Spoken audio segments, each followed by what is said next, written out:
Welcome to Education Matters, presented by the Public School Forum of North Carolina. I'm your host, Mariah Wolf. While this time of year always seems to involve a great deal of back-to-school talk, this year it is even more so, with every conversation involving school plans, district or parent decisions, and imagining what school will be like. For teachers, these discussions and issues are at the forefront of their minds as they prepare for a year like no other. We are thrilled to be joined today by our 2019 and 2020 North Carolina Teachers of the Year. Mariah Morris is the 2019 Teacher of the Year, and she was a second grade teacher at West Pine Elementary in Moore County. She is currently the Innovation and Special Projects Coordinator there. Maureen Stover is the 2020 Teacher of the Year. She is a science teacher at Cumberland International Early College High School. Welcome to you both. Thank you. We'd love for you both to share with us the primary challenges or opportunities that you are thinking about in anticipation of this year. Mariah? Sure. I think that this year offers a mix of both challenges and opportunities, like you just noted. For our teachers coming in and our students coming in, they're going to have to navigate this new world of blended education. We saw that somewhat in the spring, but I think we were really in survival mode in the spring, and this is now becoming a new normal and how we're going to do school this year. So I think a challenge is going to be how to find balance between our in-person learning and our blended learning. For teachers, that's finding balance between their students who are in front of them and then who are virtually connecting at home, as well as finding a balance in their personal lives so that they know that they need to turn off the computer and turn off the remote learning so that they can focus on their own social emotional needs. So I think it's all about balance and understanding that everyone is doing the best they can, that there's really truly no good answers to a global pandemic, and that we're navigating this to the best of our ability. Thank you. Maureen? Yeah, and like Mariah said, it's definitely going to be a very unique year. But I don't really see it necessarily as challenges. I don't see the challenges as a negative thing. I rather see those challenges as opportunities to make educational opportunities better for our students in North Carolina. So as we approach the blended learning and the remote learning models, there are going to be some different opportunities that we have to help our students learn. And I think it's really important that we as educators approach that in a positive way. Our students, our families, our communities will be looking toward teachers and toward our educational leaders to see how we're handling the situation.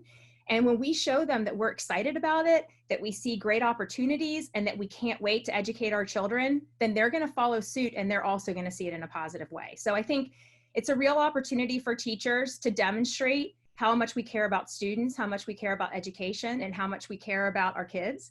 And I think that our teachers are going to step forward and really show how the diverse they are in the way that they're going to handle the situation, and also just demonstrate that they're ready to take on this challenge and to find great ways to continue educating our kids. It's such a great reminder of how important it is that we're actually modeling, right, every single day for teachers, families, and community members as we go through that.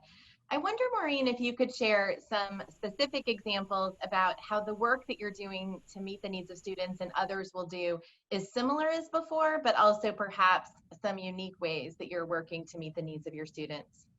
So I think one of the really important things that we need to address is the necessity to still meet those social emotional learning needs of our students. So that's something that teachers do every day. And when we have our students in class with us, a lot of times it's easy to identify if a student is struggling with something, or if a student needs some additional attention or needs some help in that SEL realm. When we're teaching remotely, that is definitely going to become more of a challenge, because we're not going to be actually in person with our students. So we're not going to kind of get that feel from our students when they need something extra from us. So I think it's going to be very important as we move into the 2020-21 school year that we are working with our counselors, with our social workers, with our district leaders, with our administrators, to ensure that we are still meeting those unique social emotional needs for each one of our students.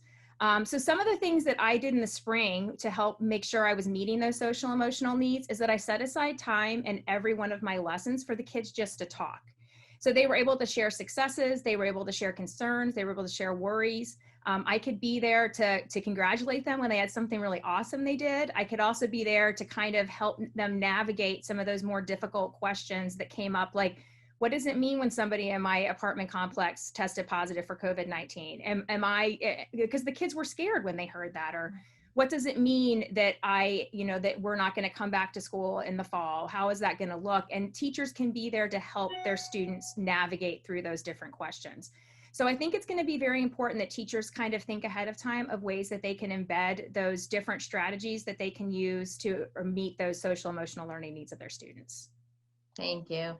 And Mariah, I know you've taken on a new role at the district level, and I'm also aware that district leaders and principals have spent so much time this summer preparing for the new school year. I wonder if you have advice for them, the district and school leaders who are trying to support educators so they can do all the things Maureen was just talking about. Sure, that's a great question. Our district leaders are faced with making new decisions each and every day that they've never been prepped for and have no guidebook for how to navigate. And they're doing a phenomenal job of doing so. I know in Moore County Schools, our district leaders are just doing an absolutely amazing job of taking all the different perspectives in and really thinking it through for how this will look for our students and our families and our teachers. And I think that is my number one piece of advice, is to make sure that as we design at the district level, we're designing with our students and with our teachers and with our parents and not for them. And that's a very subtle linguistic shift, but it really moves mountains in your approach for how to navigate this new territory. Our teachers are ultimately the closest people to our children and our students. And I always tell teachers that's a gift that nobody can take away from them, that they are the closest with our users, which are our students who we're designing for. So let's bring them into the conversation and let's use our teacher perspectives and our students and our family perspectives, because remote learning and blended learning, there are now 3 experts on it, and that's parents, teachers, and our students. And if those 3 are not brought into the conversation, then we'll be missing the mark. Thank you. And I wonder, Mariah, you mentioned, that you've gathered with SIT teams and others. Are you seeing a great deal of professional learning as we go into the new school year? Most definitely. I know here in Moore County Schools, we are really building out robust support systems through professional development, and that's just one example of the myriad of other districts that I've heard doing the same thing. Really taking on this challenge and seeing it as a growth opportunity and a learning opportunity so that we can build ourselves and become better educators in this new area that we have been pushed into. Great. And Maureen, I know teachers look to you and Mariah as models, but also we know that a lot of our teachers are feeling very nervous and unsure right now for many different reasons. I wonder what advice you have for teachers across the state as we go into the next school year. So my first piece of advice would be to remain positive and to keep the needs of your kids in the forefront of your planning. Because if you're meeting the needs of the students that you teach, you're doing a fantastic job and you're doing exactly what your students need you to do. I might also say to not be afraid to go talk to your administrator or to talk to your department head or to talk to your SIT team chair if there's something going on that you're concerned about, or if you have a really good idea that maybe would be a positive thing that would work well with your community or within your own school. I know right now we're transitioning to Maureen taking on the Teacher of the Year duties, and I wonder in our last minute if you have any advice for her. Maureen's awesome. She's a rock star. I feel like she should be giving me advice. But truly, I think the only advice is what she just said was her advice to teachers, and that is, as a Teacher of the Year, I always told people I answer to the children of North Carolina. That's ultimately the group that I felt like I answer to. And so just to keep that in mind for you and your team, that you're going to learn about education from all different perspectives and interest groups and the political side. But at the end of the day, you're doing the right thing if it sits well with answering the question, am I doing the right thing for the students and children of North Carolina? Well, we are clearly blessed to have both of you here in North Carolina, and I thank you for all this advice and just thoughtfulness and remembering how important kids and teachers are for our state. After the break, we will hear from Principal Matt Smith and newly elected NCAE President Tamika Walker-Kelly to share more on supporting and lifting up our educators and staff. Thank you.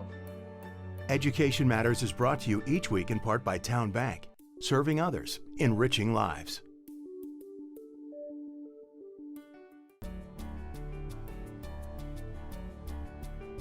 Building upon the advice from our Teachers of the Year, we are delighted to have Matt Smith, the North Carolina 2019 Principal of the Year from Edgecombe Early College High School, and Tamika Walker-Kelly, the newly elected president of the North Carolina Association of Educators, here with us to share more about how to support our educators as they prepare for a year like no other. Matt and Tamika, what support do you think that educators that you're working with right now need as they begin this school year? Tamika? Well, first, thank you for having me here on the show. And in my role as president of NCAE and in my former role as an elementary music specialist, I hear a lot of concerns from educators all across the state. And so one of the things that I hear are really tangible things, like our teachers need additional resources in order to do their jobs really well, particularly as we are transitioning to the fall. But a lot of what I hear is very intangible, but very much important. Our educators need time. They need the time to dig in and have the professional development and get training on the resources and tools that they will need to make virtual learning a success in the fall. And they need grace and they need respect for their profession. We are educators, we have an expertise, we are professional educators and learners as well. And so that goes a long way in understanding and like I said, extending grace to our educators because we are all in these new circumstances that we find ourselves in. Thank you. And Matt, what do you see in your role as a principal? Well, Marianne, thank you. And I'm just so grateful for the work that the Public School Forum does and for Education Matters. Thank you so much for all of that. And I can't agree more with Tamika that educators need grace, they need time, they need respect. All of those things I think have always been important. But as a role, in my role as a principal, I think more than anything, I know that starting out the school year, I need to be just really crystal clear about like what the expectations are for the school and our relationships with family, with scholars. I think it's really important as a principal that I filter some of the noise all around us so that teachers and the school can really like laser focus on what matters to us, which is the experience that children have in our building. And so more than ever, it's important that as a principal, I help to kind of make sure that consistency is just a part of the way we do business and that I don't allow some of the just maelstrom and turbulence and chaos that is happening in the public sphere to translate into the experience that children have in our building. And I think first and foremost, always, I think all of us, Tamika, me, everyone, you, Marianne, we all went into this education business because relationships matter to us. I want to make sure that, in my role as principal, that if I need to get out of the way for those relationships to happen, that I do that. But I need to also create space for relationships to be built because it's particularly in a remote learning environment, it's so important that we have really close relationships with every single child and every single teacher. So I think that's first and foremost what I'm thinking about these days is expectations, consistency, and then, relationships. Thank you so much. And you're right, that is what it's all about and so important right now. Tamika, as you work with teachers across the state, I wonder if you see different challenges based upon the geography or the district that teachers are in. So one of the things that's really interesting during this time is we're all sort of facing the same similar situations, particularly more pronounced as we get closer to the start date of the school year. We see teachers that are very concerned about safety. We see teachers that are concerned about being able to deliver their content well, particularly in our pre-K and our special area teachers like music and other arts areas. But really, people want to be able to do the careers and be in the profession that they love, and they want to keep our students and each other safe. And so those are the common themes that I hear from all across the state, not just in the urban areas, but in the rural ones as well. And so our teachers are trying to navigate this challenging time by leaning on each other. They're talking to each other and collaborating with each other all across the state in order to make sure that as we are entering the school year in the fall, that we are absolutely, and that we have every resource that we can possible. But it is challenging. And so those are some similar challenges we see from every area of the state. Those are great points. Matt, I wonder too, you mentioned consistency and relationships as being so important. When you're thinking about other school district or state leaders that are making decisions that obviously impact our teachers and students so much, do you have any other advice for them based on your experience? You know, every district is different, but I do think there's something to be said for leaders who spend their time designing the start of school with their stakeholders instead of for their stakeholders. So as I've been thinking about the start of school and thinking about what does a remote learning schedule look like, what does our start of school processes and procedures look like, we're really designing those with families, so with our parents and with our students and with my staff. So I think it's important that we're transparent. As Tamika said earlier, we're learning through this. We need grace. But if I want to truly build relationships, then I need to build this remote learning platform and the start of school processes with the people that we're going to be serving. It's so interesting you say that, because we also talked with our teachers of the year earlier, and they said the same thing, like designing with, not for. And I just think that's such an important point, because a lot of people have experience now that can inform where we go, and all that we learn this spring has such an opportunity to do that. I do wonder, as you look forward, what advice do you have for the over 100,000 teachers we have in our state, knowing that a lot of them are scared, a lot of them are nervous, and knowing that they want to do what's best for kids, but it's certainly different than what they're used to. I wonder what advice you both have. And Tamika, if you'd like to start. Yeah, so I will just echo what Matt said earlier. The relationships are key in order to navigate this time that we currently find ourselves in. And so I encourage our educators to lean on each other, to build relationships with each other, but also as integral parts of our school community to continue to build relationships with students and families.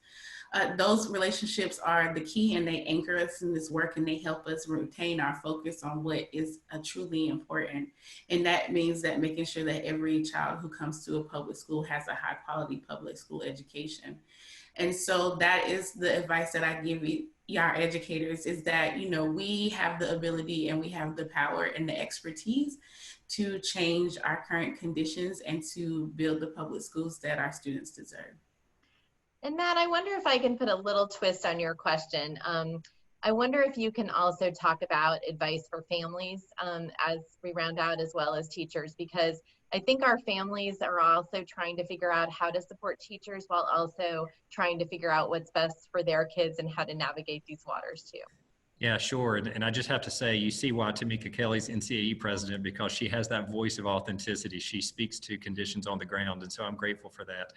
I'm a parent myself. I have two children in North Carolina public schools, one who's a rising junior, one who is in 5th grade.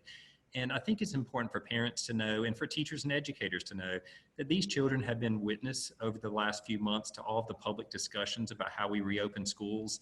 They're aware that there are a lot of different perspectives on that. I know these children want to come back to school, and I know their educators want to come back to school. But we have 120,000 teachers in North Carolina. We have 1.5 million school children.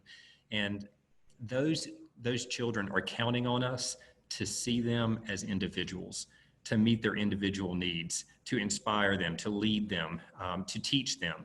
And I think my advice to parents would be very similar to my advice to teachers, that these kids don't need to be in the middle of that public discussion about how we reopen schools. They need to be in the middle of their own education. And I would ask parents and teachers just collectively to build a wall around these children and to protect them going into the start of the school year, because we want them, we've got some catching up to do from last year, but we also need to make sure that we keep these children in a place of peace, in a place of harmony, a place of safety. We put their relationships first. And I don't want anything outside of school or even outside the family to interfere with the quality of education that these children get, because they deserve it. Every single child in North Carolina, regardless of their zip code, regardless of their background, regardless of how much money their parents make, or regardless of their skin color, their ethnic backgrounds, their religious dispositions, every single child in North Carolina deserves a fresh start and a high quality education starting out this school year. And so that's how parent and schools work together, as we make sure that that happens. And I love that. Let's make sure that for our students and teachers that they can focus on what they care so much about, which are the students and their own learning in terms of our students go. And we're just so grateful. And I know our educators and families and community members are just so pleased to hear from you. And I just want to personally thank you both for all that you do for our students every single day. So thank you so much for joining us. And after this break, we'll have this week's final word.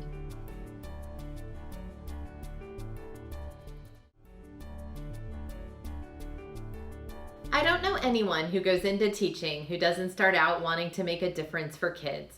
While serving as a teacher always involves many different contexts, age groups, and subjects, this year, most educators are likely feeling like they are first-year teachers all over again. As states and districts are in the middle of making decisions about whether to offer in-person learning, all remote learning, or some hybrid of the two this fall, our teachers are focused on what they must do to meet the needs of their students. In March, teachers pivoted to remote learning overnight and without warning, and many have expressed that they are eager to use the skills they quickly developed and adapted back then so that they can support their students academically, socially, and emotionally during this new year.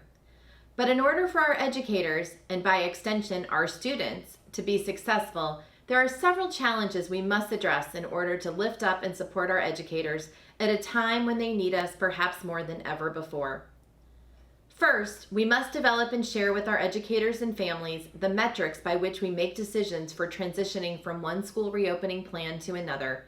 Teachers want transparency in how decisions are made, and we must continue to strive for this at the state, district, and school levels. Second, teachers have shared just how scared they are for their own health, the health of their families, and the health of their students and colleagues. We must ensure that when teachers are required to be in school buildings, we have adequate supplies of personal protective equipment, or PPE, as well as the cleaning supplies, staff, and protocols necessary to keep our educators safe. Third, many of our teachers also have children of their own. They are trying to navigate this strange new world as parents, like so many of us are, while also teaching and meeting the needs of their students. We must develop community partnerships that meet their needs as parents while they are teaching our children. Fourth, social and emotional learning applies to students and adults. As we move forward into the school year, we must check in with our teachers and understand where they are so that we can support their well-being. Where possible, we need to provide professional learning and other opportunities to help them in designing lessons in new ways. We must also remember to check in with them as people, not just as teachers. Finally, I would be remiss if I did not point out the obvious. All of this support for our educators, our schools, and our students requires resources. Last week on our show, we highlighted the significant impact that unstable budgets could have on schools this upcoming year, thanks to unexpected declines in enrollment. Superintendents and school leaders across our state are seeking help from our lawmakers by asking them to hold school budgets harmless and preserve the funding and resources that have already been appropriated for the 2021 school year. During a time of great instability, our educators need stable funding so that they can continue to work toward delivering a sound basic education to all of our children this year, something we do not want to fall even further behind on achieving this during the pandemic. North Carolina must act to strengthen our public schools. Thank you for taking time with us to learn and think about education. That's all for today, and we'll see you next week.